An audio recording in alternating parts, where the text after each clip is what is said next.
absurdism? I was absurd once. They put me in a room full of adventurers.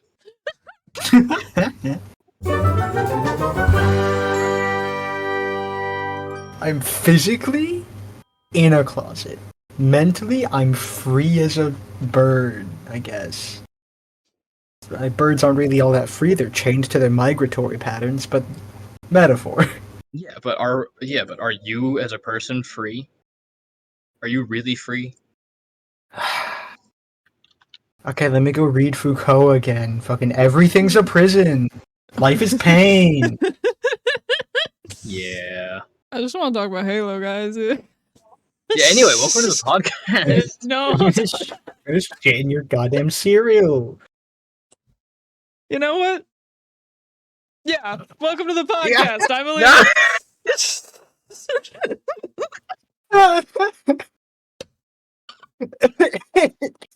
an intro. This is a spin-off game. I'm cool.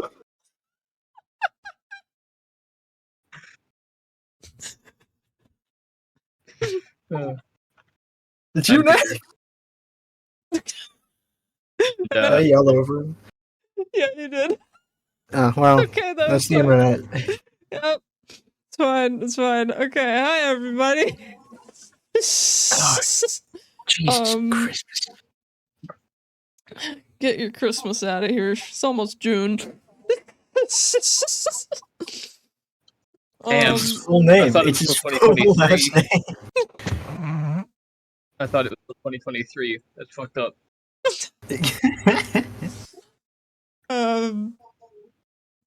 But yes, welcome everybody. Welcome everybody.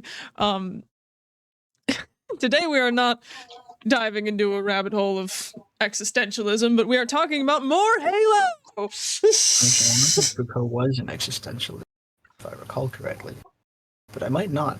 Like, let me check the pins. Is next episode about existentialism? No. Yes, Wait. Soma. Yes, it is. Well, fuck. All right. Teaser for next episode, I guess.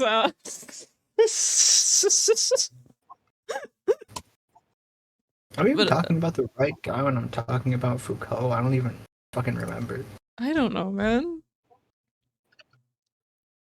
I delved into absurdism. That's all I got. Yeah, I didn't even know who Foucault was until you said the name, and I still don't actually know who that is.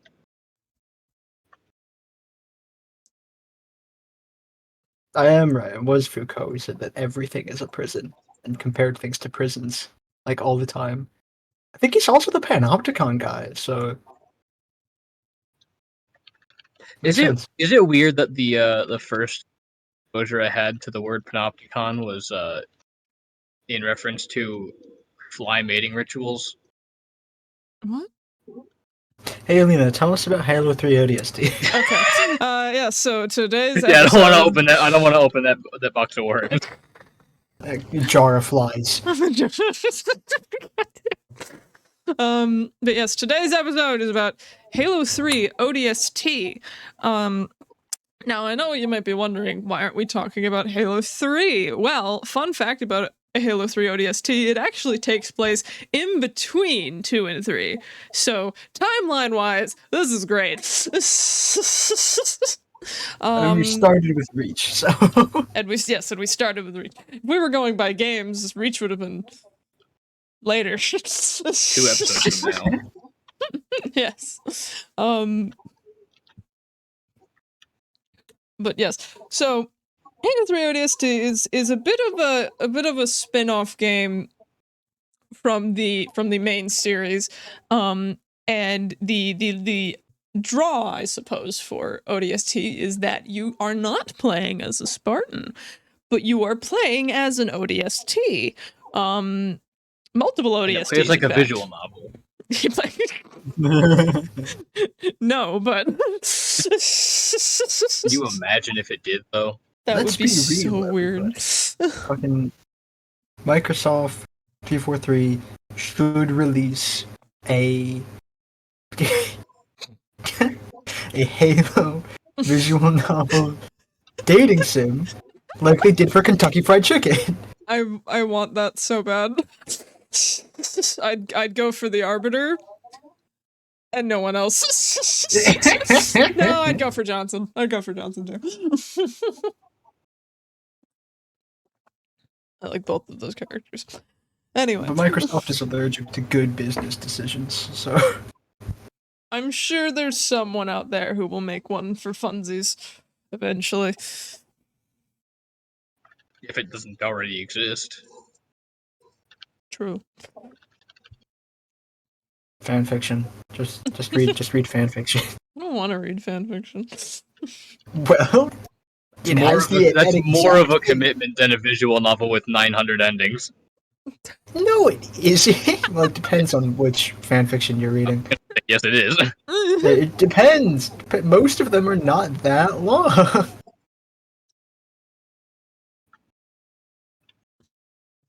This is a true fact. Just because I've been following one Undertale fanfiction since I was fucking 15. And yes, it is still ongoing. Oh my god. That's a lot. Yeah, I know. See, Cole, the real thing about fanfiction is once you've committed to like one fanfiction, you start to fall down the rabbit hole. As I'm sure you can attest to, seeing as you've fallen down the rabbit hole. I did not fall down the rabbit hole. You willingly leaped down the rabbit hole. I leapt into the rabbit hole to escape from reality. That's not better. That is That's still not a commitment. It's not good. Anyway. What is an ODST? It's almost like it's an acronym or something. Yeah. Collection of letters. No inherent meaning. That's the episode. Does it? You guys read the book Chicka Chicka Boom Boom when you were little kids? No. No? I have no idea where you're going with this. There's a bunch of letters, and they're on a tree, Mm-hmm. and the tree shakes, and they all come down. I just remember the words "chicka chicka boom boom" being said when when all the letters get knocked off the tree. Anyway, the point is that's what the ODSTs are, right? They're just like a bunch of letters stacked up on top of each other. Physically, in the real world, you just send a billboard. Imagine the Gmod error. It's a bunch of floating letters, right? Yeah, no, that's totally what an ODST is. But no, unfortunately, ODSTs are not alphabet soup. They are orbital drop shock troopers. Nice. Yeah. I'm sure that's a career that pays well, and I guess it pays your family well when you inevitably die and Yeah. you get your life insurance. Yeah. And some fun Halo lore. ODSTs and Spartans notoriously don't get along. Why is that? I honestly don't know. It's just a thing. Since time immemorial. It could be a similar thing to how certain factions of like the actual U.S. military don't get along. Like how everyone hates the Air Force. Yeah, I was gonna say like Air Force and everyone. Yeah. So I think it's just something like that. Listen again. I don't read the books or the comics. I just play the games. These things aren't explained. They just are. They just be. But anyway, yes. So, yes. In this game, you are an orbital drop shock trooper. In fact, you're a whole team of them. Because another neat thing that this game does, unlike a lot, I think all of the other games except for 5, I guess technically, and 2, is that you don't just play the one guy, you play like 5 of them. Five of them. You play the entire team other than like one lady. In fact. So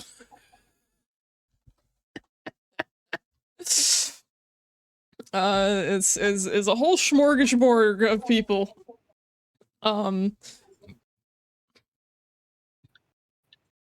That's neat.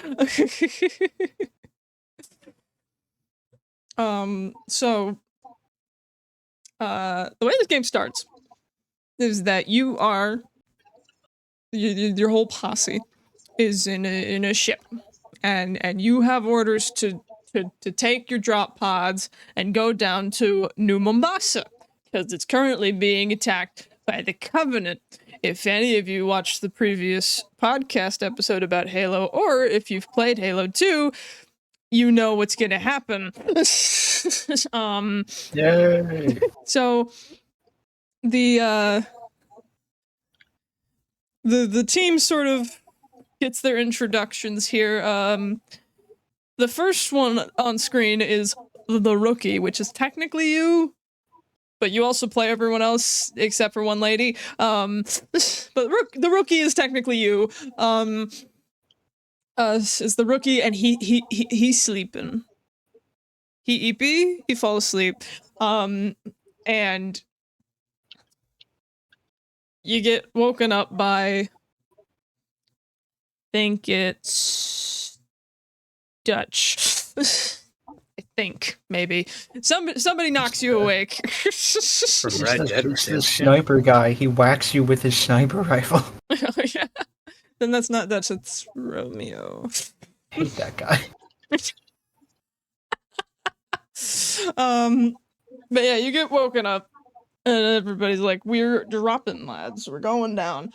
But not until there's a bit of a spat between two other characters, Buck and Veronica. Veronica shows up. She's new to this posse. And she's very adamant about following her orders, not the orders of the team, her orders specifically. And apparently her and Buck have a history of romance. Ooh. A Steamy. topic not really ever explored in Halo. So it's a little weird, but like, you know, it's fine. People like each other. It happens. No, it doesn't. Don't lie to me. You're right. In the universe of Everyone Halo, is canonically 5 years old. Every setting ever. right, of course. But anyway, after that, they have a bit of an altercation. Not like a physical one, just like a. What about us? What about my orders, bitch? But anyway, so y'all get in your pods. Y'all drop down. And right off the bat, there's yet another conflict between Buck and Veronica, because Veronica like steers everybody in the quote-unquote wrong direction. And Buck's like, hey, we're supposed to land over there, and then Veronica's like, no, my orders say I have to go over here actually, and y'all are coming with me. But all of this becomes irrelevant when the Covenant carrier out of fucking nowhere decides to do a bit of a jump into space in the city, and anyone familiar with Halo 2 knows this results in a huge fucking explosion that just like absolutely obliterates the area, including these ODSTs who are currently flying through the air. So basically everybody's pods get thrown off course, everything's gone to shit, it's all terrible. And then they die. The end. They die in the game. Ends. All your orbital drop pods get flung into the fucking sea. Yeah, and they all drown. No. And as we all know, Spartans can't swim. Well, they're not Spartans, they're normal people. Normal people can't swim either. You cannot swim in Halo. You can. No one in Halo can swim. I mean, in ODST, you never get close enough to a body of water to actually try. So No I don't one actually know. therefore they can swim. Believe me, I try to swim in every video game I play. All right. Even There's in a Sonic, time- when it's very obviously going to kill you every time. No. Sometimes it's a water level. Sometimes. But Don't anyway. like most ODSTs fucking die in the drop. Yeah. Like it's like some absurd. It's like 30%, 40%, right? Yeah, I think it's something like that. I've heard it's not exactly the the safest time. Some like incredibly high number that's just like that's like, well, it's under 50, so like it's fine, right? Yeah, it's fine. We gotta fight the Covenant, guys. Come on, stop looking at numbers. Can't have like a better way in or anything, right? Like, No. Well, yeah, no. It's cooler. It's cooler. it's cool. We all know that the fucking UNSC is all about the cool factor. Nothing else matters. Why do you think they made Spartan?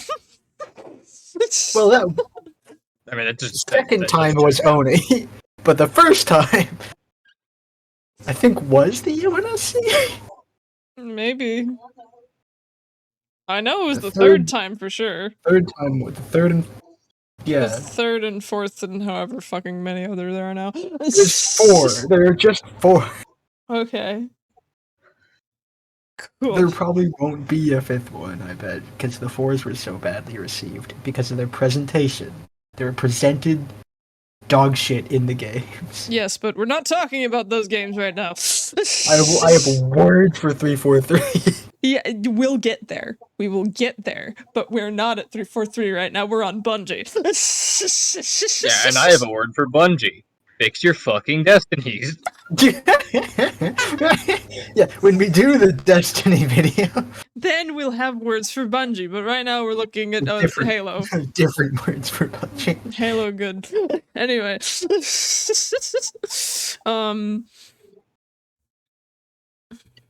Anyway, everybody gets blown off course. And the first people to do anything, technically in the timeline, because I'm not going by the timeline of the game, because it's a little weird.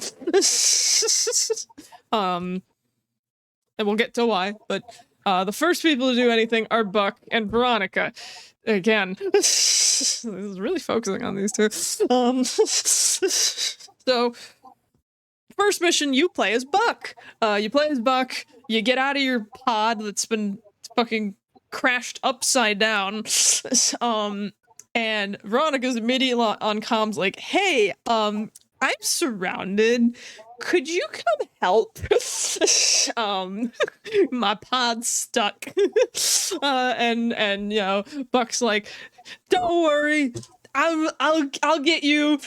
I got you. And so you run around, you fight a bunch of Covenant, which is really funny because, you know, as I've said, like almost every Halo game except for this one, you play as a Spartan. So like the enemies ain't that big to you because you're like 7 feet tall. ODSTs are not that tall. They're normal people. They're normal people. So, in the first mission, you encounter hunters, and they are massive. And it's the scale's funny to me. But anyway, so Buck heroically goes through all of these waves of Covenant to get to Veronica, and she's not there. I have no idea where she went. So, Buck's like, well, fuck, don't know where my ex-girlfriend went. Yeah, she was Probably not vaporized. Time to move on. Probably not important. Probably Yeah, not probably. important. That can't matter. This won't have any further implications. No. Buck then runs into Romeo, Sniper Boy. The two have a bit of a conversation about where the fuck did Veronica go, and Romeo's like, I don't know, I just got here. And so those two kind of team up, and they're like, all right, New Mombasa is fucked. We gotta get the fuck out of here. The perspective then cuts to Dutch, who lands by a nature reserve slash park slash zoo. It's hard to tell. Like, it looks like a nature reserve, but it's got signs like a zoo. It's confusing. Anyway, anyway, Dutch lands here, and like a state park. Probably like it's hard to tell because New Mombasa is in Africa, so it could entirely so it could totally just be like we're gonna let the drafts run around here. I guess. What about New Mombasa being in Africa makes you think that they'll just let drafts run around? I don't know. Like it's not like a. That's just how Africa is, Cole. Yeah, Have you totally. never? Are you about to say have you never been? Is that what you were gonna say? Yeah, no, what have you never been to Africa? I know you've never been to Africa. No, but I have direct heritage in Africa, and therefore my word is more reliable than yours. Oh my God. That's not how that works. You are whiter than me. Physically, you are paler than I am. Correct, and yet my heritage disagrees. Believe me, people are don't know how that works. People don't get a fucking HUD display of your genealogy when they look at you. I need to. Okay. I was more referring to the fact that, like, these types of animals are more indigenous to Africa, so it's more likely that they would be free to run around as opposed to, like, putting a giraffe in a zoo in America and in, like, a cage. This is what I meant. I did not mean that Africa's just gonna let the wild run wild because it's Africa. I was just confused, man. It's okay. I clarify. It's fine. That's fine. We got a funny bit out of it. Yeah, we got a funny bit out of it. Anyway, yeah, so the Dutch lad's there. And there's not much plot that happens here. It's just Dutch basically helps the Marines that are fighting in that area. Drives a warthog off a cliff, crashes it. And then we cut to Mickey. I don't remember what Mickey does. I think he's explosives. Mickey explodes.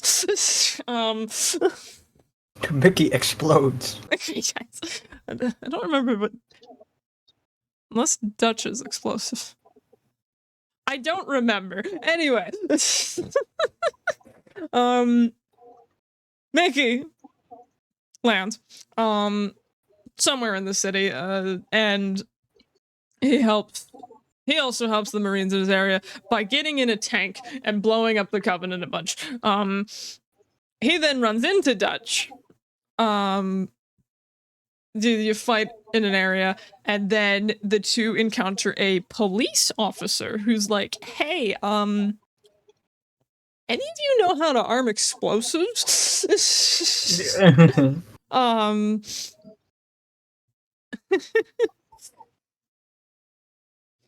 So basically, yes. So they are now tasked with the mission of defending this Oni building from the Covenant, because you know how Oni is about their information. And it's mine. And the whole point it's mine and no one else. It's mine and no one else. Even if sharing this would be fucking important. Fuck you.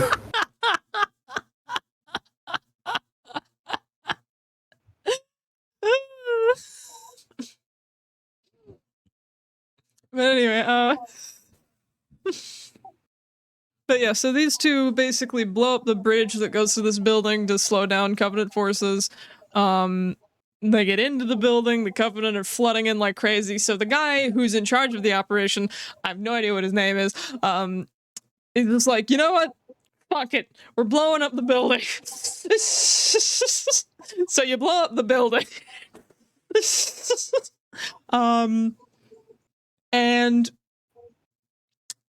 And then, you know, you get off the building before it explodes, and Dutch and Mickey make contact with Buck and Romeo, and they're like, "Yo, dude, we gotta get out of here." And Dutch and Mickey are like, "Yo, bro, we're in a police ship.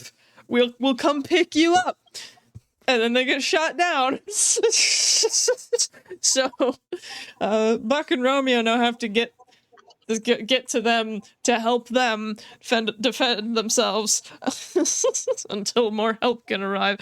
Yeah, they go from building to building, get to the crashed police Pelican, fight off some forces, and towards the end of this altercation, Romeo over here gets up close and personal with a brute, which, if you're a normal person, is a really bad idea.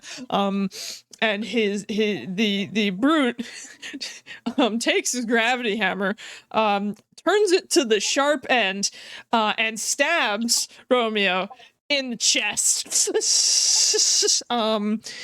which punctures his lung, which is not good. I don't think he's walking that off. No. Well, except he does. So the rest of the gangs up on the brute, kills him, and they're like, "Oh fuck, your lung." So they drag Romeo off to an area where they can give him medical treatment. They get a can of, I think, foam or something, like spray foam. They spray it in just to seal it up because, like, you know, he's suffocating. It is specifically a medical invention. It is for medical use. Yeah. For the audience. They're not just like. What do you mean you can't fire extinguisher? You mean you can't just put WD-40 on someone's injuries? It was a guess. It was a can of WD-40. Totally. It's suddenly better. Everything. Yep. It is a like medical like foam sealant. Yes. You do fill him with the shit. Yes. And they gotta use like 2 full fucking canisters because it slowly comes apart inside of your body. It dissolves inside of you. It's for emergency use, so you can get to an actual fucking doctor. Yes. But there's no goddamn doctors anywhere. No. Romeo, you're fine. Romeo, you're fine. You're fine, man.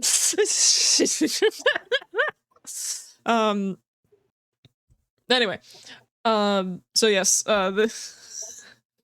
they temporarily deal with the problem, and then wander a bit more, and then encounter a large area of Covenant. And they're like, what? How are we gonna get a ride out of here? All the evacuations are already happening. And Buck is like, y'all done the simulations for a Phantom?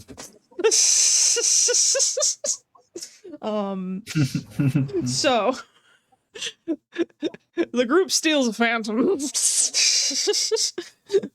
And then you have to fight your way through large swaths of Covenant. I'm talking tanks, scarabs, the whole deal, to finally escape the city.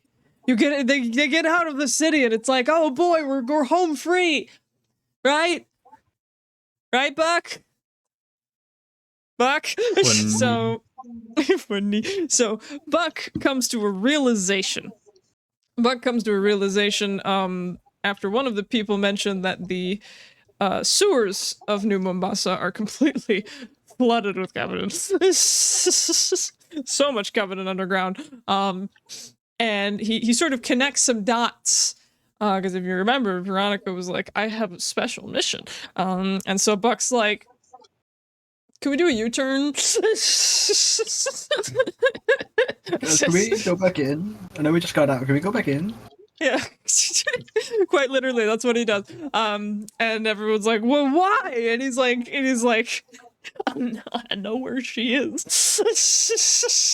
And we're My gonna get her. wife. My ex-girlfriend.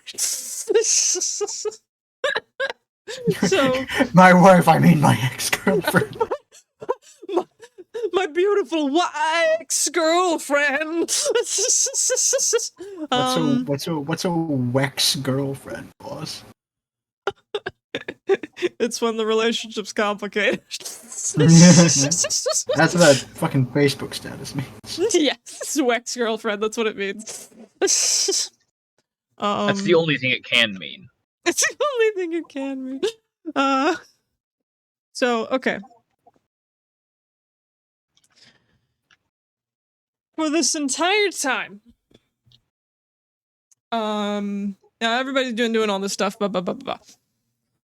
6 hours after the initial crash, after everyone got fucking pulverized into the dirt, the rookie wakes up. The rookie awakens, and begins wandering the streets of the city randomly. Just trying to figure out what the fuck's going on. And this is how the rookie sort of uses a vehicle for the game to tell the plot. Because you play as the rookie in these segments, you run around the city and you find these items in the city. And it's like you find Veronica's helmet, you find a damaged drone camera, you find a bent sniper rifle. And once you find these things, the rookie looks at them, wistfully looks off into the distance, and then it goes to one of the missions. So, technically speaking, if we're going by game, it would be rookie, Buck, rookie, Dutch, rookie, Mickey, rookie. So it's back and forth, but you know, I decided to be fun with it. So rookie wanders around and basically tries to figure out where everyone went, what's going on. Towards the end Why'd I wake up here with no idea where everyone is? It's Yeah. the middle of the night. Where am I? Where am I? It's Yeah, dark. it was dark. It's dark. I don't got no flashlight. I got night vision. But anyway. Yes, so towards the end of this little adventure the rookie goes on, the rookie gets a I guess a message from Veronica. Veronica is speaking on an open channel, and she's like, "Help! I'm underground. There's so much shit in here. Doing my damnedest, but I need backup." So the rookie, being a good ODST, goes to help Veronica, meets up with Veronica, and Veronica starts dragging you along in her mission, which you learn is that in New Mombasa, there is a maintenance AI called the Superintendent, and it is Veronica's mission to get this AI and get out. Because this AI has a lot of information. And so she drags you along through a drone nest, which is basically just bugs. You fight a lot of bugs. So many bugs. So many bugs.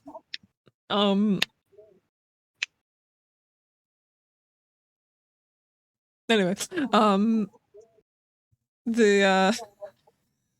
you get to the superintendent where you find this alien that you know to be with the Covenant. It's this floating pink thing. Veronica calls it an engineer, and explains to you that this particular people of the Covenant are enslaved by the Covenant and don't want to be here. They're also highly explosive for some reason. But anyway, the engineers are basically just organic supercomputers. So the engineer has basically just melded itself with the AI. So now it has all the information. So now your mission is to get this engineer the fuck out of here. The technical name is like Huragok or something, right? Something like that. Like, But it's a kind of like a. Whenever I look at him, I think of like a sea anemone taped to a rock. yeah, it's kind of like that. That's what it looks like. But anyway,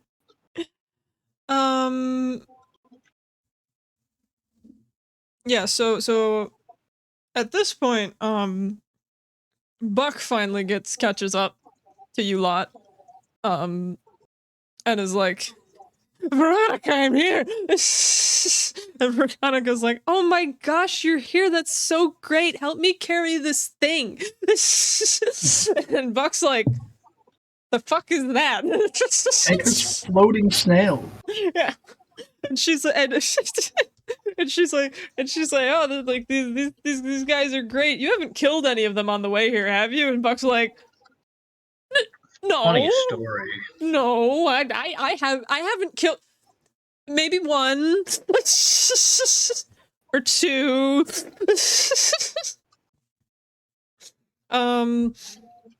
But anyway, they have another spat that ends in a kiss. Yes, and the rookie and the engineer just kind of look at each other like, okay, you too good. But anyway, yeah, so not so ex-girlfriend, I guess. What do you mean? They were roommates. Oh my god, they're roommates.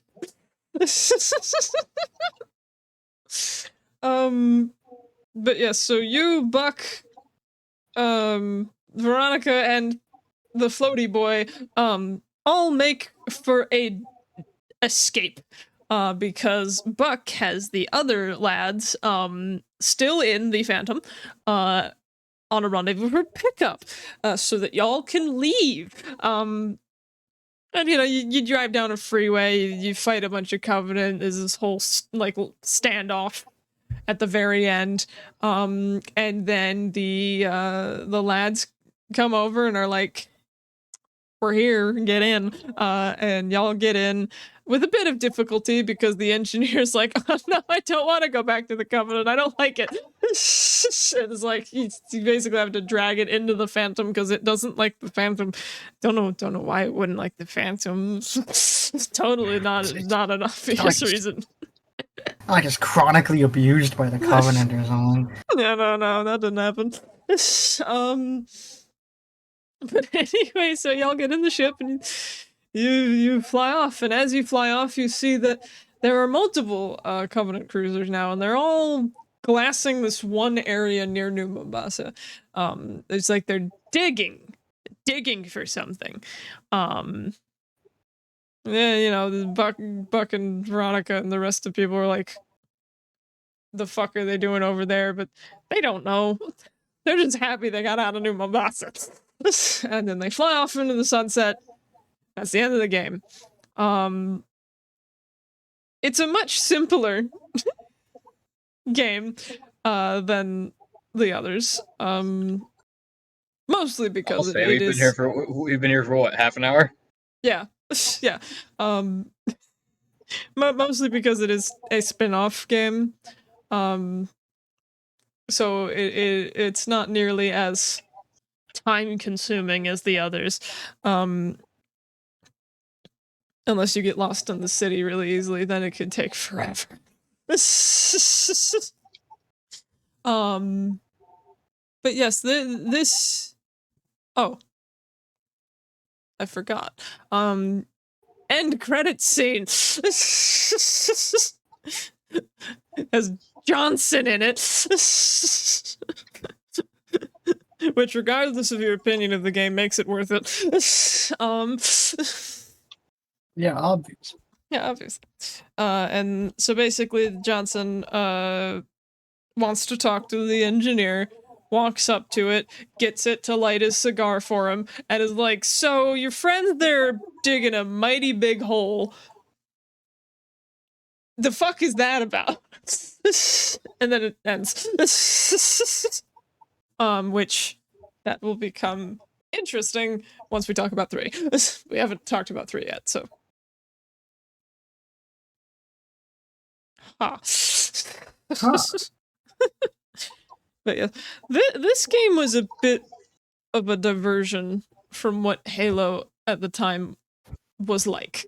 It was quite different, not just because of the ODSTs, but it felt like Bungie wanted to test out some stuff, like some new ideas that they had in their head. And so it comes off much differently than a lot of the other games, especially with the romance thing. Just as I said, that's weird in Halo. Like that just Halo just does not romance. They just don't do it. It just doesn't happen. I think this is like the one Halo game where they were like, fuck it.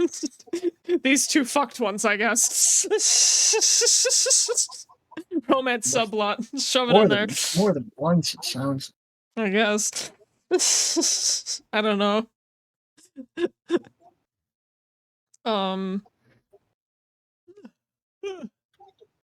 Yes, this game is also a bit different from the others because of the cast of the game, the people that were in the game doing the voices of everybody. The first one, who becomes very prevalent later, is the guy who plays Buck, who is Nathan Fillion. He's in like Firefly, Castle. He's in a show. He is in Destiny. Yeah, he is, isn't he? He's in Destiny. He's in a newer show called The Rookie. But yeah, he's kind of he's a bigger TV show name, especially in like the early 2000s. So that's an interesting one, and Nathan Fillion's attachment to Halo is quite literally he just really likes Halo and wanted to be in it. Like that's it. That's it. They didn't have to call him. He called them. It was like, can I be in it? Can I come in? Can I be here? Put me in the game. Put me in that game.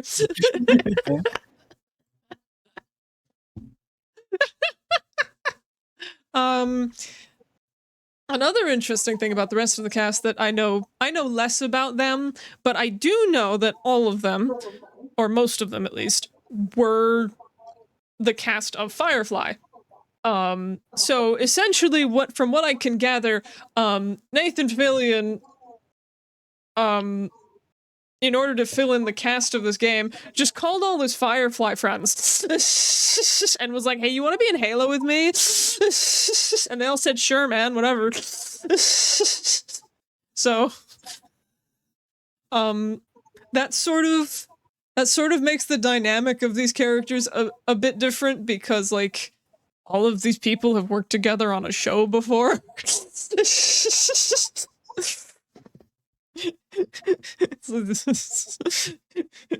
Feels more like a friend group than anything. So that changes the vibe a lot.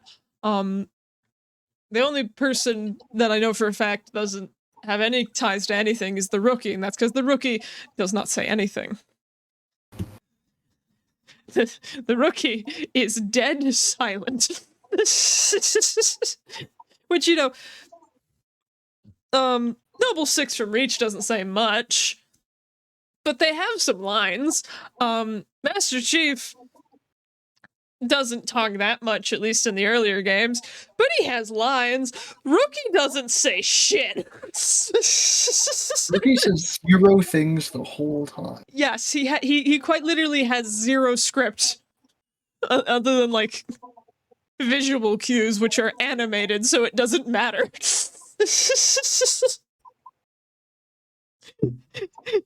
What's really funny is that every attempt to actually talk to the rookie is interrupted by something happening. Like, there is a moment where Veronica tries to, you know, actually be personable and like talk to people, unlike most of the people in this campaign. And she you know, you're about to go into the depths of the sewers of New Mombasa, and she's like, what's your name, by the way? I never caught it. And then like things happen and they get interrupted, but it's like all attempts to talk to Rookie are denied. The Rookie doesn't say anything anyway. Harbinger of fucking doom. Yes, the Rookie is just this dead silent guy who just runs around the city and kills a bunch of Covenant. Rookie's weird. Rookie's a weird one. Good at his job, I guess, but a weird one.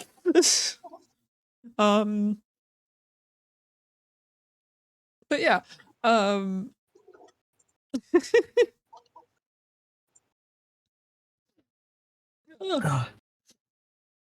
yeah, the game is also, because it's a spin-off, unlike a lot of the other games, there aren't a lot of new additions in terms of like stuff in the world. So you know, it quite literally just uses all the assets from like Halo 3. I just made a game out of that because it's a spin-off. It's literally called Halo 3 ODST, so you know.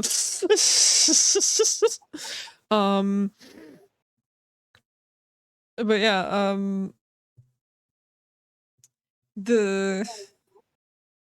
don't know, it's fairly simple, I suppose, as a game.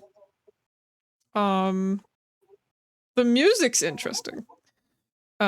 Because Music. yes, the music is interesting because in all of the Halo games prior, it's huge orchestras. It's huge orchestras going like da da da da da da da da, like it's in your face, like, oh, you're fighting something, and it's really cool. Whereas in ODST, it's this calm, jazzy music most of the time. It's very different from like Halo games prior, and I think that's just the main thing about ODST. It's very different from a normal Halo game, and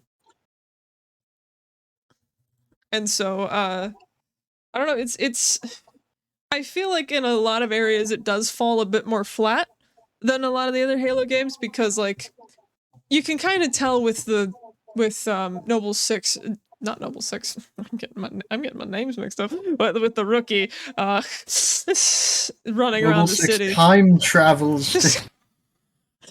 Noble 6 didn't get glassed on Reach. Noble 6 went into the future and became the Rookie.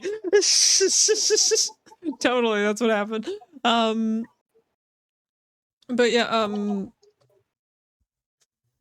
yeah, you can kind of tell with the Rookie running around the city, like it almost feels like an open world HUD, like a game centric HUD sort of thing. There's like there isn't like a little radar on your screen. You have the map. You have to open in another menu. It's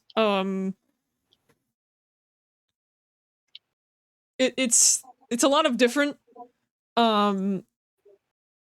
It feels experimental. Unfortunately, with experimental, you do get a lot of things that can fall flat. For example, a lot of the Rookie sections are kind of boring. Why? And sometimes you shoot at things, but there are so many things, and you're such just a guy that it's hard to do like a firefight. It's easier to walk around, yeah. Which it's easier to run. It's easier to run. Well, that's the other thing. The openness of that area makes it really easy to walk completely around a threat, and they don't even see you. It's like you can just like I normally run through Halo games, but I'm running through like gunfire. I'm running through Covenant going, "Oh, I see you. You're running past me." And like I'm getting shot at like crazy. In ODST, I would quite literally just calmly walk past an entire area of Covenant. They wouldn't even bat an eye. So I think the openness actually adds to the boredom, because it's like, okay, yeah, I could totally actively make the decision to walk up to the threat and kill them all. But if I don't have to, why do I need to do that? Especially considering I'm not a Spartan. I don't have shields. I just got this armor. I'm just a dude. Like, I'm just a dude. When I slam the gravity hammer down, I don't just slam the gravity hammer down. The gravity hammer slams me upward, like it's like I'm just a silly little guy. And so yeah, it's much more optimal to just walk around it. Now, the segments where you're playing as the other characters are fun, because those work very similarly to just another Halo level where it's like, we have a goal we need to get from point A to point B, and there's threats in the way, and you can't just walk around them. You can run through them. You can definitely run through them, I've proven that, but you can't walk around them. If I remember right, a lot of the non-rookie gameplay is go to a point and hold that point Yes. for like 10 minutes. Yes. It maybe wasn't 10, it sure fucking felt like 10 minutes. Yeah, I think that there are a couple that don't do that. I don't think Dutch's mission does that. Mickey's initial mission doesn't do that. Buck's first mission doesn't. I think towards the end more it becomes like we have to hold this position until they stop. But yeah, it has a larger amount of those missions than a lot of other Halo games, which I don't think prior Halo games really had those types of missions. It was like 1, 2, and 3 were very much like run forward. It's like, don't stop. Why are you stopping? I remember some, like, we have to take this point in Halo 1 and 2. Yeah. Because there was a lot of, okay, we're done here. Now we go here and we take this next one. Yeah. And then we go somewhere else. Yeah. It's a lot of going places, whereas in ODST it was a lot of, fuck, the Pelican crashed. Here, we gotta defend this point until the Covenant fuck off. Because we can't leave, because the Pelican crashed. But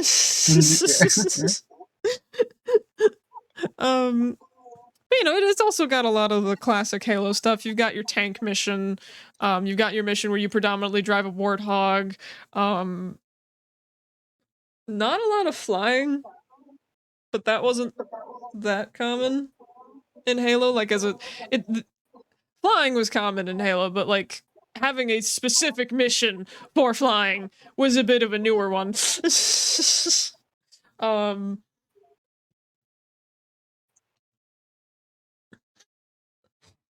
Or at least it wasn't that common of one, and it's not in ODST. I don't think there's one. There's not a mission where you actively are like, I'm gonna fly now. I'm gonna get in this thing and go. It's fly time. It's time Yeah, to actually, go. no, I'm wrong. There is. That's where you fight the scarab. I completely forgot about that. You gotta fly around in a banshee. Shoot the scarab in the back. Blow it up.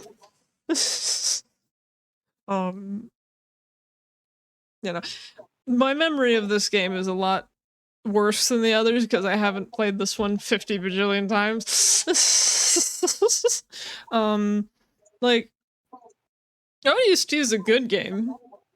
It's a good game. It's enjoyable. It's just like it can drag a little bit, and that makes it a lot less playable over and over and over again.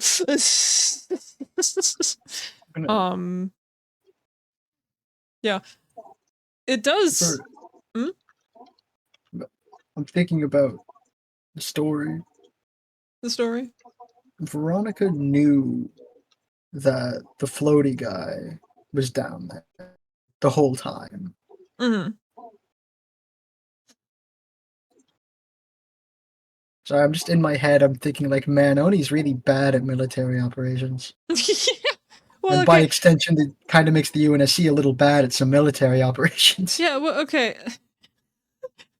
The issues in this team, specifically pertaining to Veronica's little thing, is that she didn't explain anything. Like, she didn't actually tell them what the mission was. She was just like, my orders, and that was it. That was all she would say about it. And it's like, yeah, she's technically with Oni, and like they were like, it's a top secret mission, you can't say anything about it. But it's like, okay, she's dragging the team along with her. They're gonna find out what the mission is anyway. I don't. Not if kill the entire team. Yeah. I think that's what Oni might have wanted her to do. They're kind of fucking bastards. Oh my god. Kind of why I said it, because it sounds like something Oni would do. Probably. I guess there's like, I don't know if Oni knows this or not, but like a really important thing when you're doing the military is communication, to the point where like if you break down lines of communication, that's probably gonna lose the war, whoever has their communications broken. Yeah. You know, like the whole thing going to shit was not Veronica's fault. That was the fault of the fucking slip space rupture going off. But like, it wouldn't have gone well with how she was handling it if that didn't happen. Because like, they don't know what they're doing. Like, you get a team and you're like, okay, we gotta follow my orders. What are your orders? We gotta follow my orders. Let's go. Like, my orders are to follow my orders. Yeah. It's like it doesn't connect. Bringing like a team of people with you so you have more firepower. Good idea. Maybe tell them a little more about what's going on. Yeah, like so they don't try to leave you when you need help. Like you could at least say like, okay, so we need to go under the city to the superintendent. You don't need to tell them everything, but like you could tell them at least where you're going. No, that's stupid. Why would I do that? Just reconfirms to me that Oni is like badly run as at an organizational level.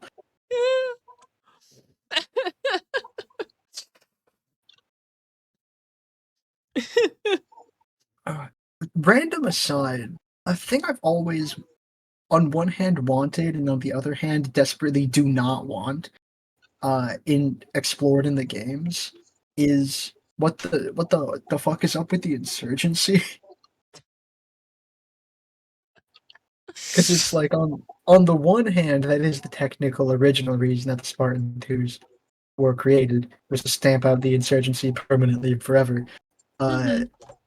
They've never been like a major focus of the games. Like they've not been super, super, super important to it. Never as important as anything else that's going on. And while I want to see that explored more in game ever, I also don't want that to happen ever, because I do not trust either. I would not have trusted Bungie to do it. I don't trust 343 to do it. I do not trust either of them to make like. That involves politics. Those are political themes. Yeah. I don't trust either of them to write those well. Yeah. Yeah. Okay. According to a quick Google search, reading the Halopedia, The insurrection quickly died down after the onset of the Human Covenant War that began in 2525. Many insurrections prioritized fighting against the Covenant due to them being a common enemy, as well as the outer colonies being the Covenant's first targets. So yeah, the insurrection basically was like, well, that's a bigger threat than what we're doing, and I don't want to die. So I guess that's why they're not a big thing in the games, because they very quickly were like, yeah, come. Like they didn't come back up when the Covenant was gone. They just like forgot all about that. I don't know. I don't know. It's like the stuff that you deal with in Halo 4 and 5, like, yeah, those are pretty major threats, but they also aren't. They really fail at making them seem as big as the Covenant is. Yeah. Well, and As also, like, massive and omnipresent. yeah. And also, those threats aren't perceived by, like, the major human populace. Like, Yeah.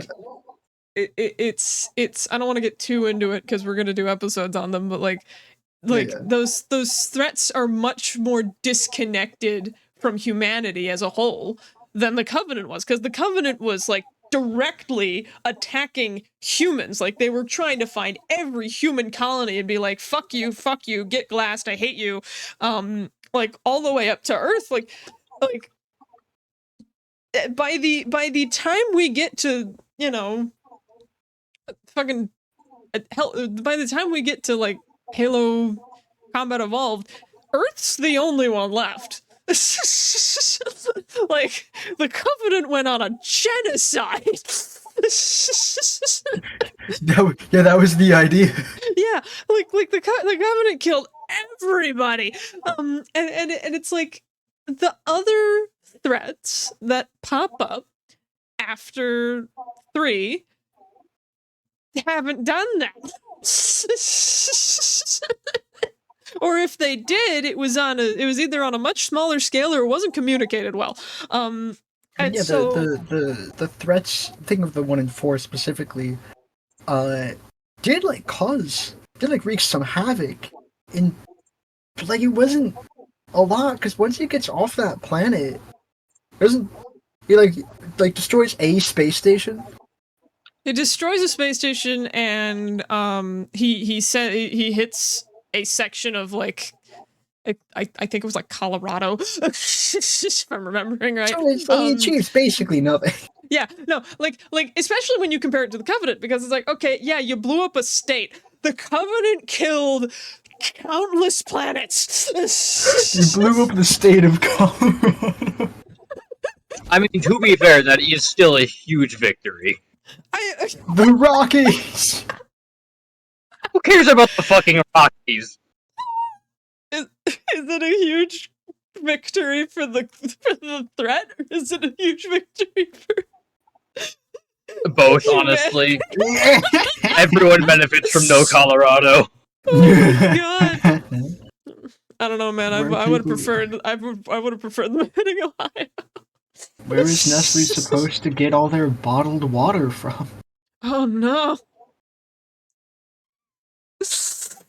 Oh my god! But I mean, the real answer would be Michigan. No. No. The Great Lakes. No. The lake. The lakes. Don't take the lakes. It's like, yeah, I don't know. Yeah. My feelings about like Halo 3 ODST are very specifically that it's like, it's fine. Honestly, Yeah. Melina, I have pretty neutral opinions on most of the Halo games. I don't particularly super like any of them. I think they're good, but like, no, not super my thing. Well, yeah. That's just the thing with like video games. It's sometimes Video games. Video games tailored to different people depending on the video game. Like, that's how it is. But yeah, no, But yeah, ODST is ODST definitely also- an interesting entry. Hmm? It's a pass for me. It's Yeah, it's good. No, listen, you think it's good. That's all I need. I don't need you to be a super fan with me. Like, I'm not over here like, Good. come to the depths with me. Just don't draw me down the giant hole the Covenant put in, like, the center of Africa.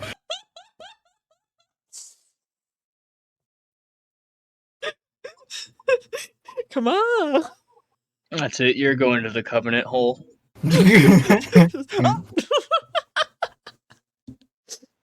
Covenant hole.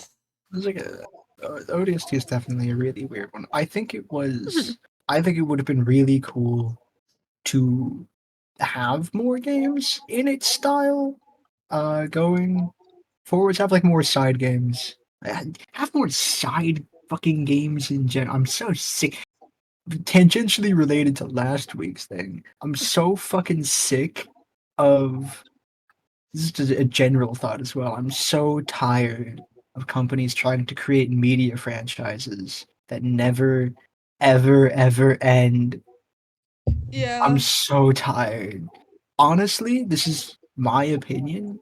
If after Halo 3 we had the Halo franchise continued with a fully different protagonist and Master Chief got to retire or do things off screen Or just fucking died. or just was dead or dies at the end of 3, which would have been sad, but Yeah, but, you know, it's entirely possible. You're in a war. it's a war, You can yeah. die. Everyone else in the franchise. Everyone else in Halo 3 dies. Almost everyone else in Halo 3 fucking dies. Yeah. Spoiler. Spoilers. It came out in 2007. Yeah, we haven't done that episode yet. You're right. Cole, you failed me. And therefore I know nothing about Halo 3. Don't worry, you will. You will. I'll go into detail about that one because I played it a bunch. It's like, I think it would have been fine. Like, obviously, there would have been contention because changing protagonists will always be contention, but like, I think it would have been healthier for the series as a whole because I think it's pretty fucking clear that like there are no real like concrete ideas on what to do with Master Chief for 4 and 5 and finally got one for Halo Infinite. Yeah. Well, like, okay, like, and the other thing is that specifically talking about the like Halo, As a like series. as a series, like okay, Reach did the best out of the whole franchise. Like maybe not in terms of sales because I know that 1 and 2 just fucking exploded when they came out. But like in terms of like, you know, an entire generation remembering the game, yeah, no, it did great. But like, you know, like that doesn't feature the Master Chief at all, really. And it did really well. So like a lot of, I don't know, in my mind, like the Halo franchise could absolutely get away with switching to a different protagonist, a different team. They just have to do it well. Because again, not gonna get too into it, but they attempted this sort of with 5, and it didn't go over well because 5 is a bad game. Oh, my eternal fucking gripe with the Halo franchise and not having a sprint button until fucking Reach and it being a power up you have to pick up. So you can't sprint and also be able to do like some other shit.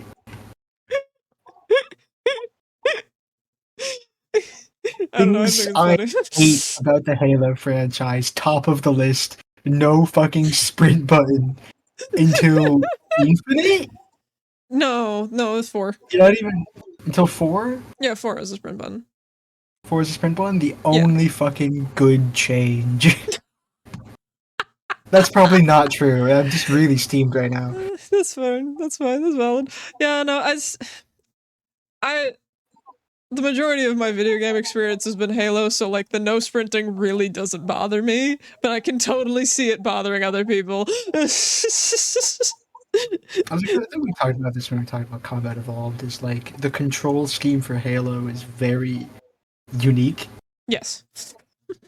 I don't think it's inherently bad. I think if you've played any other first-person shooter, you're going to be very, very confused for a little while. Yeah, like, well, it's so funny because the exact opposite happens for me. I play any other first-person shooter. I'm like, what do you mean the other trigger's not the grenade button? That's how you zoom in? Why? Because why would it be the grenade button? Because that is the grenade button. The aim button. That's what I'm used to. And I automatically win the argument because Cole muted. Good job. That is how it works. Yep. Absolutely. I accidentally deafened myself too instead of unmuted. Foolish. It's so clearly aim. Alright, the fact that almost every other first-person shooter uses that control scheme has to mean something. Yeah, it means that that is the bog standard. Yeah, alright, sometimes the bog standard is okay. I'm not saying it's great, I'm saying it makes a little bit more sense. Like, I understand.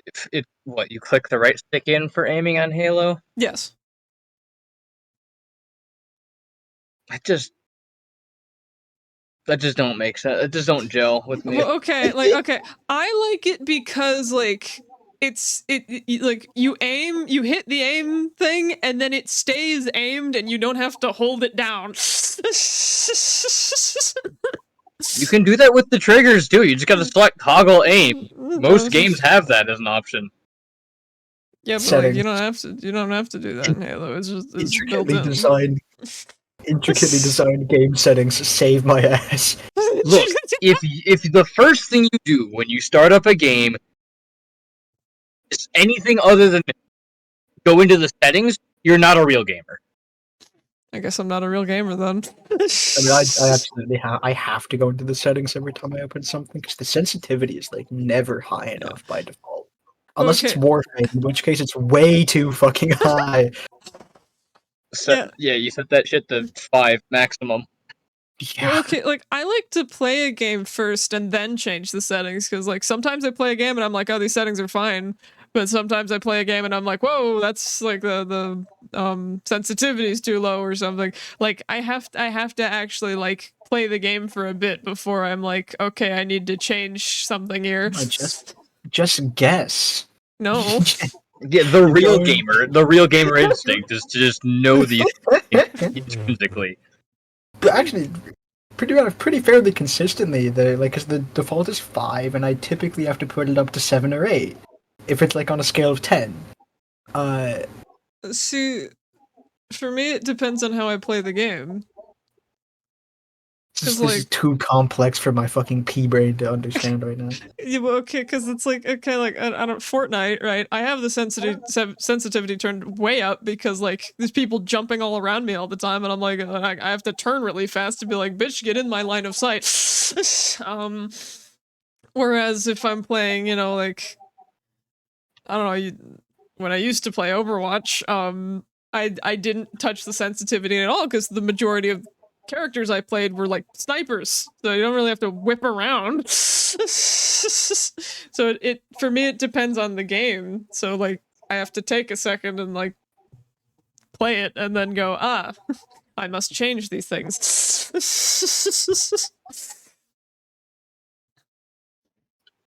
I mean, in my experience, sensitivity is not usually an issue unless, of course, it is Warframe.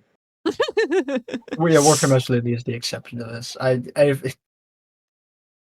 only recommended Warframe to people. It's you two. I didn't even have to recommend Warframe to you, Peter. I just had to convince you to get back into it. Yeah. But anyway,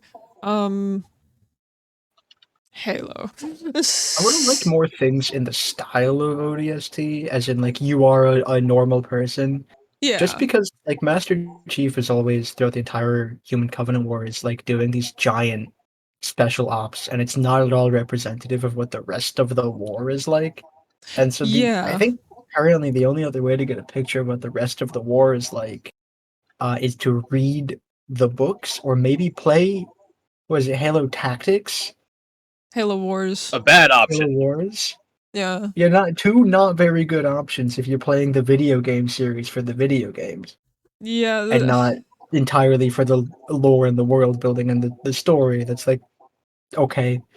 Yeah. The story as it's presented in the games is fine. It's not like fucking revolutionary. But like they're all tropes for a reason because they're fucking good. Yeah. It's yeah, like Halo's game story is not like this groundbreaking thing that like changes everything about that I've ever known. No, it's just good. And yeah, a lot of times it is tropey and like and stuff like that. But like, you know, it's fun. It's good. I like it. It That doesn't. doesn't make it bad. It's not a bad thing. No, like something doesn't need to subvert your expectations 50 bajillion times to be good. Like you can see the thing coming and still enjoy it. That statement has been topical for the past 10 years.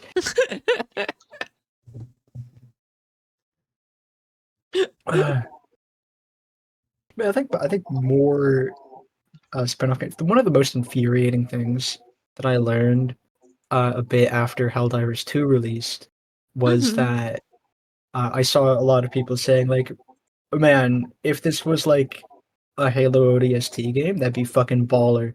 That would like this would have been so cool back in the day then as well, right?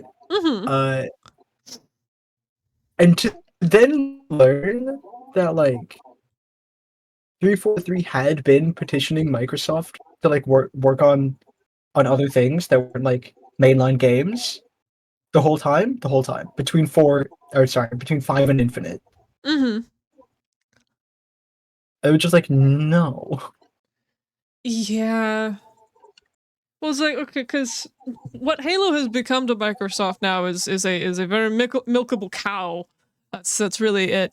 So Microsoft's not looking to be like, oh, we can make these fun little spin-offs, and oh, we can do these fun like they're like we want big numbers, we want line go up. But he's still yeah. That's all Microsoft Sorry, I has took ever seen psychic damage. video games as is line go up. Yeah, like I bet you, like I can confidently say this. The only reason that Bungie was able to make those spin-off games is because they made Halo, which is one of the highest grossing game series ever. Right, And they also so, had like a contract to fulfill, right, before they could leave. yeah, but it's like it to me it feels like they could get away with more because it was like you made all this money. You do whatever you want. And Halo 4 by 343 Studios did not do as good, and then everyone fucking hated the fifth one. Yeah, and then Microsoft was like, no, like we're not letting you do anything fun because you fucked up here. Which, granted, they did fuck up.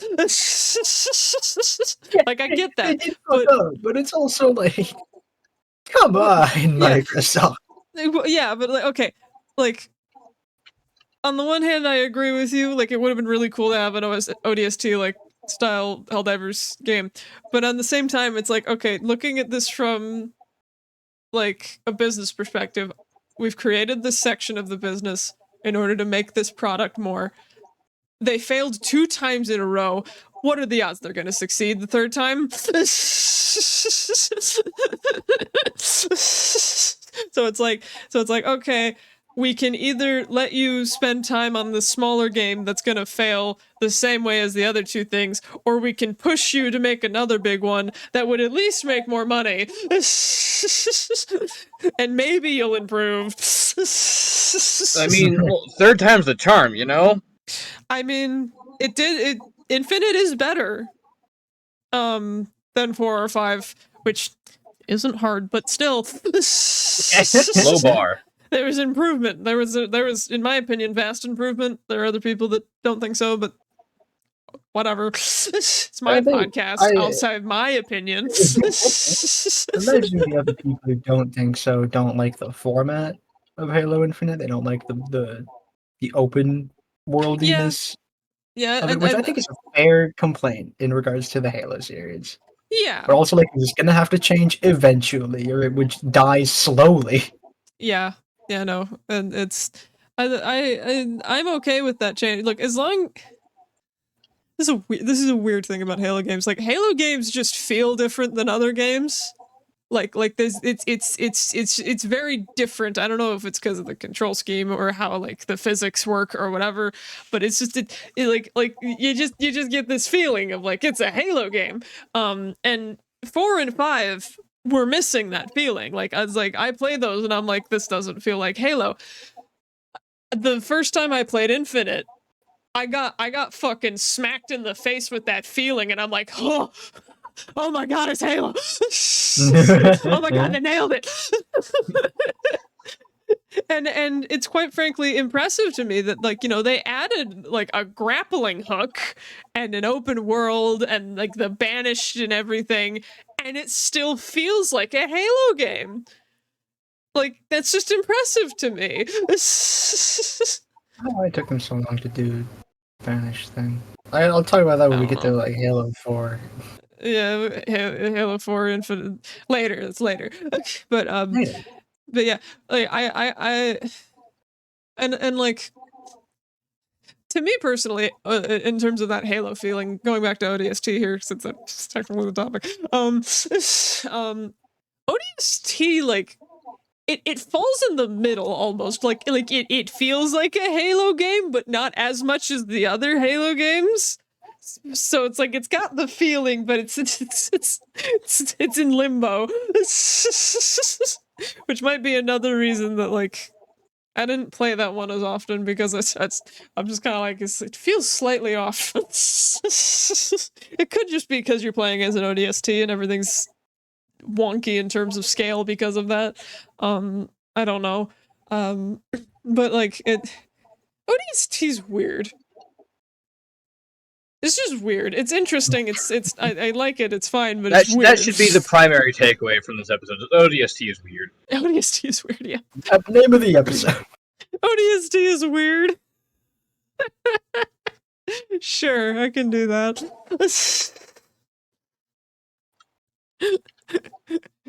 The Halo franchise is weird cousins.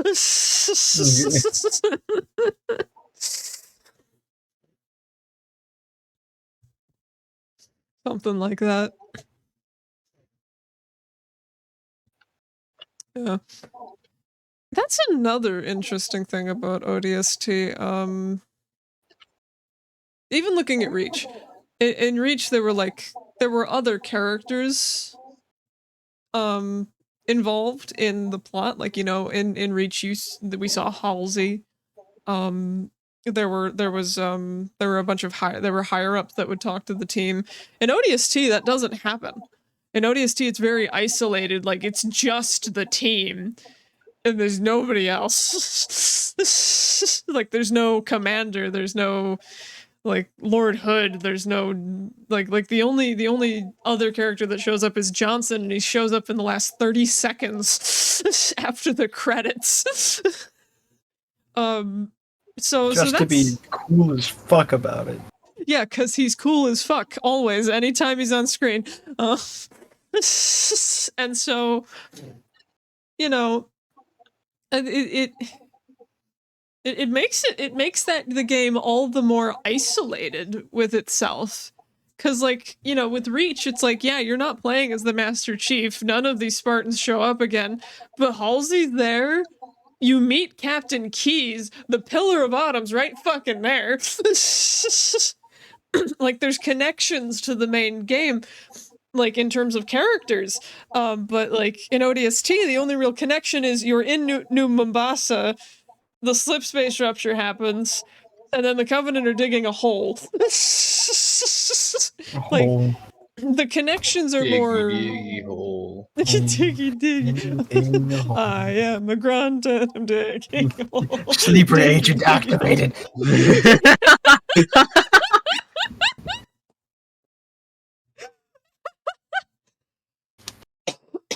Oh my god. You're killing me, Cole. Yes, finally. You're going with me. Shit. But anyway, but yeah, its connections to the main game are more event-based than character-based, which is interesting to me. Also, like, it's weird. Going back to the main theme, it's a weird game. It does weird things. Weirdly. I wish I got like more time. I feel like looking at ODST, I'm like, there's something interesting here. But I Yeah. can't tell exactly. Yeah, Helldivers what it too. is. Oh wow, you're right. Hey.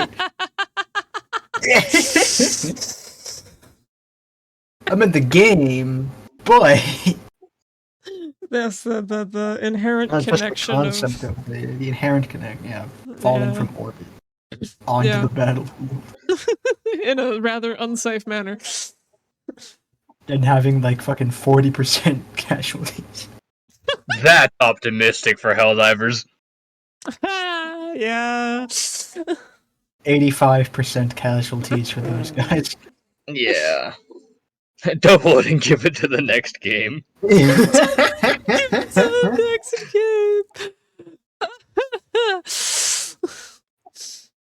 But yeah, no, the connection They're there. looking at the game. It's like I feel like there's something interesting here, and I think it is almost the character interactions because Reach came out after Halo 3 ODST, right? Yes, it came. ODST came out in 2009, and Reach came out in 2010 or 11. So like you have in Halo 3 ODST like an actual squad Yeah, for the portions of the game. yeah, And I think that's like the little nugget in it that they tried to polish off in Reach. oh yeah. Where it's like you've got like actual people around you this time, as opposed to just being Mr. Choife and woman in his skull. And then like every cutscene is like it's Johnson. Jeez. Yeah, and then occasionally the other supporting cast is around as well, but like he's pretty It's like- alone a lot of the time. I'm Johnson. I'm gonna say a cool line and I'm gonna go away.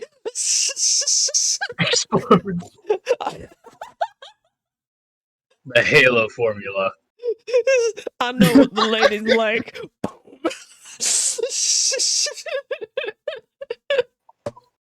Oh yes, Johnson's titular catchphrase, saying a cool line and then exploding. I'm gonna say a cool line. Maria. Boom.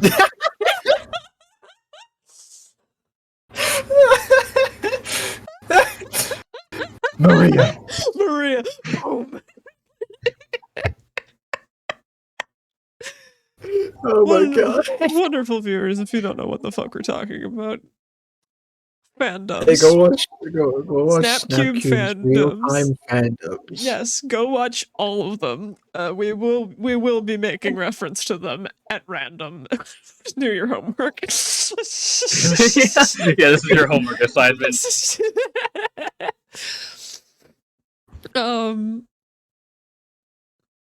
But yeah, Is there any other podcast that's entertainment focused that assigns you homework? Probably, but don't think about that. Don't think about that. Only And watch don't put them in the ours. comments. We don't want to know. We don't want to. Ignorance is bliss and all that. Listen. Just because we make a podcast doesn't mean we actually want to listen to other podcasts. The only podcast I've ever listened to is the Magnus Archives. I started listening to Distractable at work, and then I got moved to a different section of work where I don't need to listen to something to keep my brain on. I thought you were going to say, and then you got distracted, which would it? Yeah, yeah, you get it. Yeah. All right, guys, we've peaked. This is the last podcast episode. No, we have to get to episode 50. We have to so get to I can episode talk 50. about We're skipping right to episode 50 so Cole can bitch about David Cage. No. everything else is just filler. It's just filler. Yeah, we just upload like 4-second faffing bits, and that's it. Nothing else. Oh my god. We are filling time.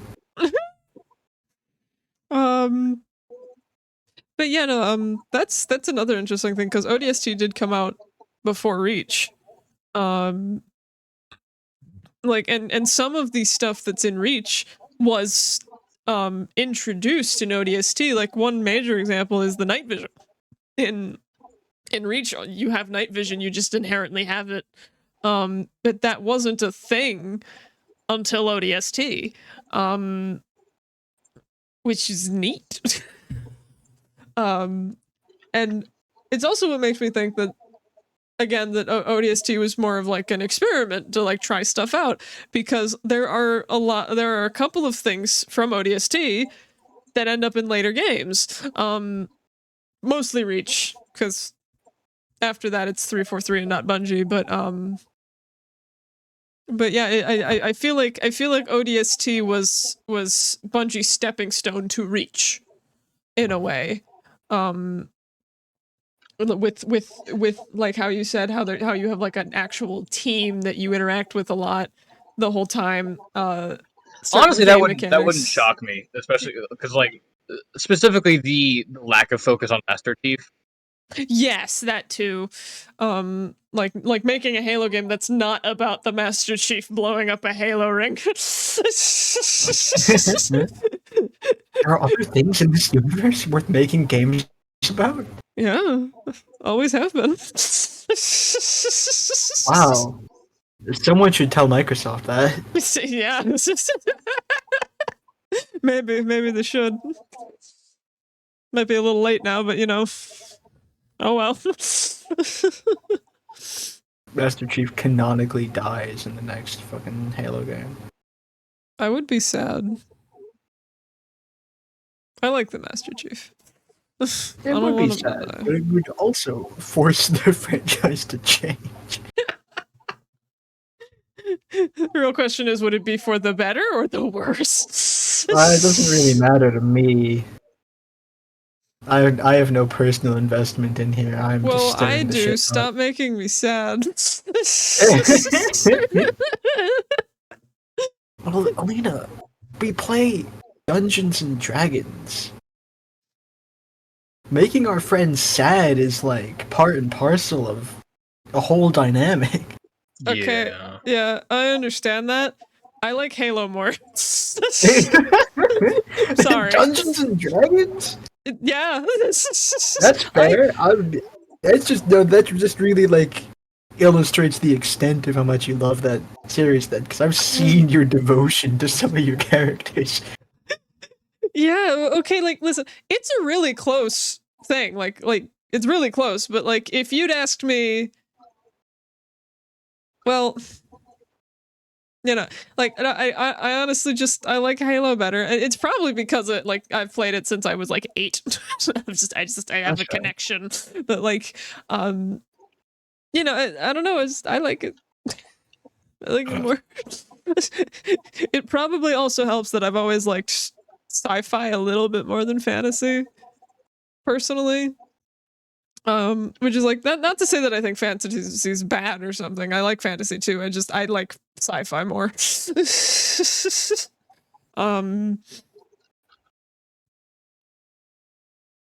Yeah. Hooray. I like science fiction, good. Now my brain's going down the fucking hole of like the differences between science fiction and fantasy, and it's actually like not. There's not that many. It's all like mostly it's stylistic differences, but it then depends on like if you're doing hard science fiction which is using real science or soft science fiction where you make shit up, like the Yeah. psychics from Mars. Fucking Robin Heinlein. Where does Halo fall in that? Do you think?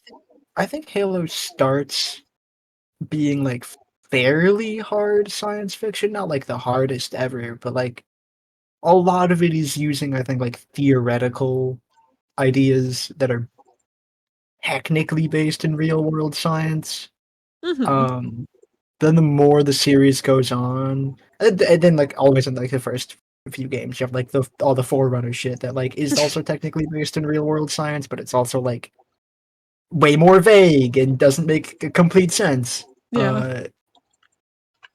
And then like, as the games go on, and Forerunner shit takes a greater focus, it then very much becomes of like, okay, well now this is just stuff that This is only just makes sense silly. in universe. This This is just silly. You're just being silly. Who's the silly little guy? Yeah, the Forerunners were known in lore as just being the silly little guys. Forerunner walks up to the flood. You wouldn't infect a silly little guy, would you?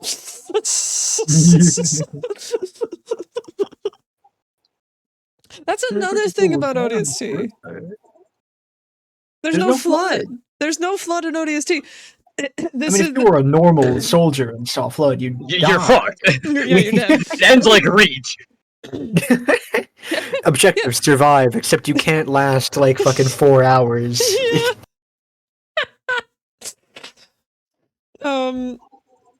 But yeah, no, ODST was the first Halo game to not have flood in it. It was you were just fighting Covenant, nothing else.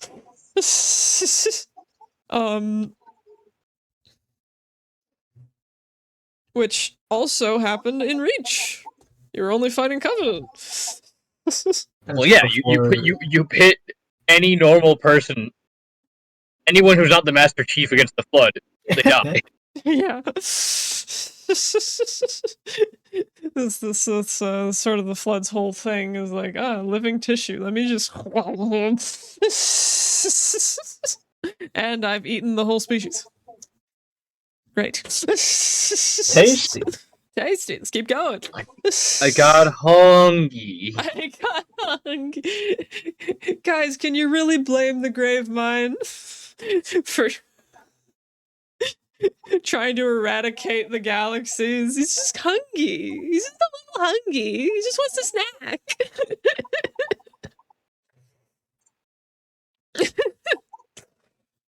He's just a little guy. He's just a little guy.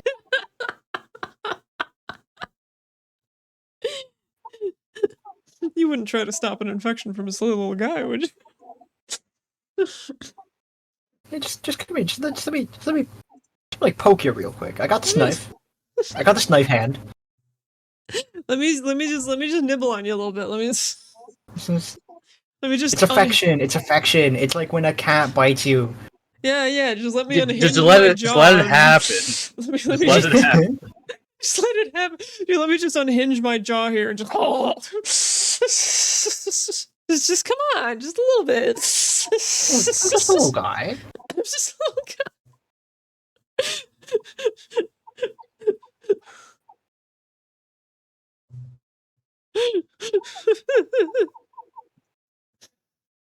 Oh my god.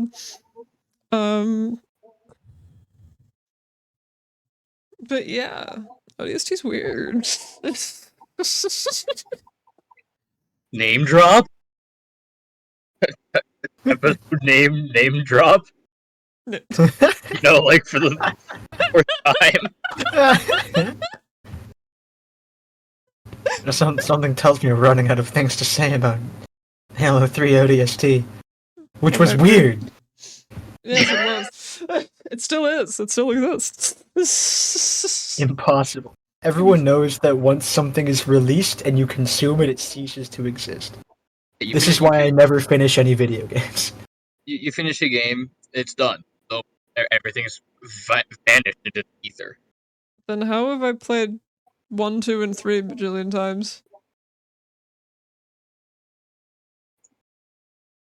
Clearly, there's a relay in your brain. It's because you're not a real gamer. The only feasible, I don't know. Okay, so what? There are two things in this recording that we're using to say that Alina's somehow not a real gamer, and it's does not mess with the settings before playing for the first time, And replays games. and replays games. I like Halo, okay? Not allowed.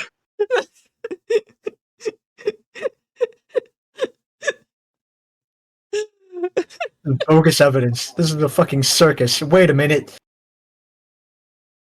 It's not a circus, it's a troop.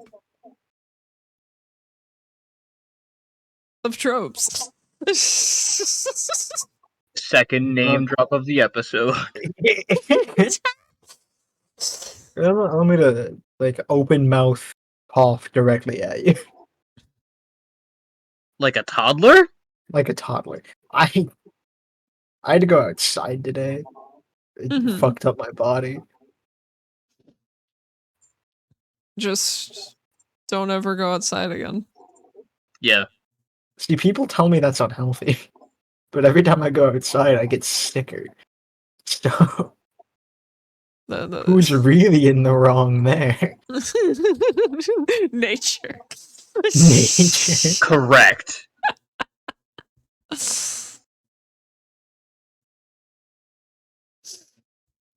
I guess that is another thing about ODST.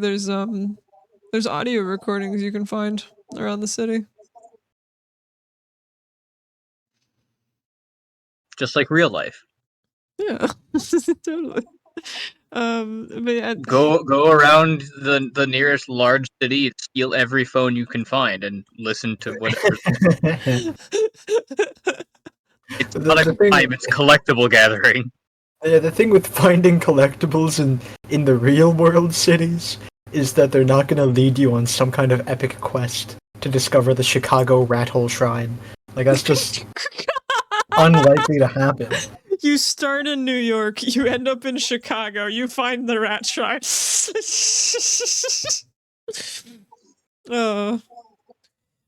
But you know, unfortunately, I don't know a lot about those because, as I've established, I sprint through the games. So I thought you were gonna say don't want know much about the Chicago Rat Hole. No, I don't know anything about that. But it's not about Halo, so I don't know anything about it. Now, what can you tell me about Chicago and in the world of Halo? I know nothing. It's not brought up. There's not a Halo level where it's like, Master Chief, the Covenant have landed in Chicago. The Covenant have landed in Chicago. We have to stop them from getting to the Chicago Build the Lego bulldozer. Hey.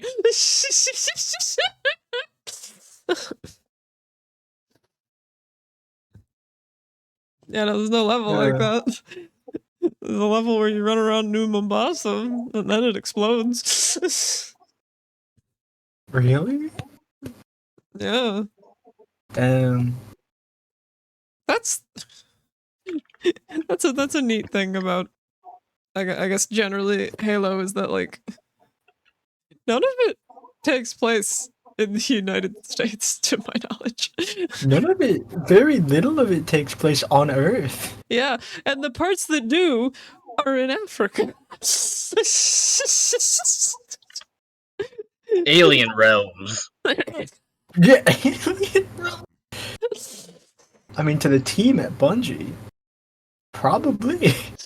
Well, I guess that's the thing. It's like it's not really like a major point that you're in Africa.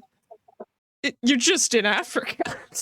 It's a major point that the Covenant is in Africa, and they're here to Yeah. punch them in wherever their fucking genitals are, I guess. Yeah, but like I mean I like it's not like whoa, we're in Africa. Weird. Like it's not like that. It's just like oh yeah, you're New Mombasa. Fun fact, it's in Africa, I guess. Anyway, slip space rupture.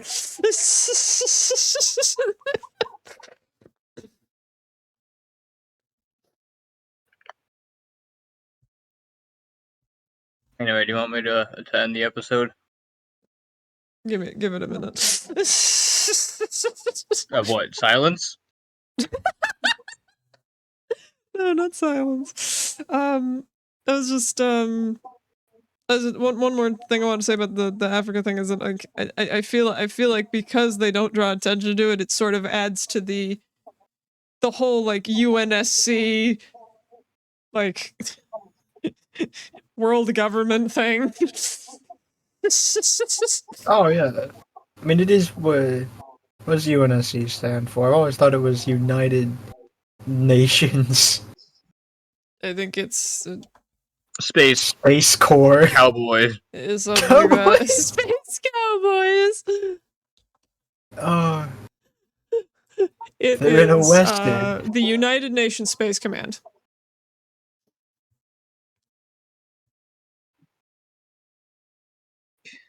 See, Yay! they claim to be the United Nations Space Command, and yet I only ever see them on planets. No, they also end up on Halo rings and the Ark. Yeah, but they're never in space. Oh, they're sometimes in space. Sometimes they're in space. Yeah, but usually that's a bad thing. Usually they're running from the Covenant, yeah. They spend a non-zero amount of time in space. If you think about it, we're in space right now. That is technically true. In more than one sense, yeah, but like...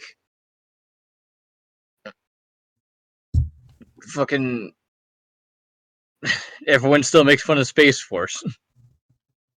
Okay, that's just because Space Force is kind of a dumb name. It's the Force. It's the Force that makes it a dumb name. Calling it Space Force makes it sound like fiction. It sounds like what you would call like a team on a kids cartoon in like the 2000s, like we're the Space Force. Yeah. Captain Planet's worst sequel. It's Space Force. Yeah. Sure. Okay. Whatever makes the joke work. Whatever makes the joke. Okay. Now we can end the episode.